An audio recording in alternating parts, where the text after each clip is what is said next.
I would just say my biggest fear is that we grow too big, too fast, and we don't disseminate the message of the cypherpunk movement to the right people in the right amount of time. And the worst thing that could happen would be for the, just as you touched on, Somi, the wrong people to be holding big bags and then have, like what happened to Bitcoin in 2017 when they did the CME's futures ETF. And that destroyed Bitcoin from 20K to 3.2, right? Or what about now, sir? What about who's holding all the Bitcoin now? MicroStrategy, turbo leverage. Like, that's what the danger with Bitcoin is. Most of your bid on Bitcoin, you're relying on MicroStrategy. It's leverage. Like, are they the right people? Stock owners? Like, it's, we're getting down that path. That's what I'm trying to say to people is that's my fear, is that if we get going too hard, too fast, and enough people don't realize the position they're in, and they don't appreciate that they could be the pioneers, as you say, into this new financial system. And when you start going up against people that are investment bankers, just trust that they're smarter than you and they know how to pull more levers and to move you and cheat you out of your position. That's what happened to Bitcoin. Everybody took a little profit, right? And now that it's held by the exact people that it wasn't supposed to be held by. So we're trying, I've been pretty consistent with what I've said, in the fact that I'm trying to make people understand that, man, you're here, you're in the spot. You don't have to leave. This is it. We're just watching it be built. Do not cheat yourself.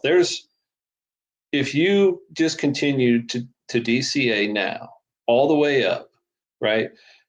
You're going to have generational wealth. And the only way that you screw up your family's future is because you got greedy in a moment. Waves and dips come and go. Like, all I did through the last dip was continue to leave my LP in place. And thank you to everybody who cheated, because the volumes went bananas and I made all kinds of tokens in that, right? But I hope enough of you begin to recognize the seriousness of where we're at and what we're doing. And you decide that freedom is a sovereign right, and you can be a founding member here. I wonder if the greater society actually values freedom anymore, because like Bitcoin was born after the Occupy Wall Street movement, and for 6 months the public zeitgeist started to go towards this 1%, the wealthy, this and that. And I actually think since then, I think there's been social engineering programs that just kind of forced people's minds to go to other things like puberty blockers and all these social justice things to distract away from that actual real scenario. And even after COVID, Hex was born with COVID. It pumped after COVID, after they printed all that money. But it seems like everyone's mindset hasn't been about financial freedom or anything like that, like it was in 2011 or 2012. This, the fuck you money, attitude.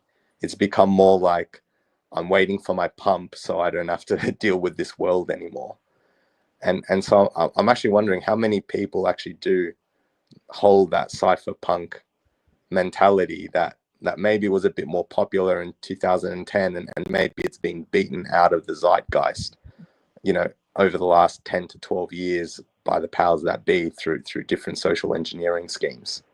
They're definitely on Ethereum now. Those cypherpunks that everyone knows, definitely still on ETH. Hopefully Pulsechain as well. We do all share that.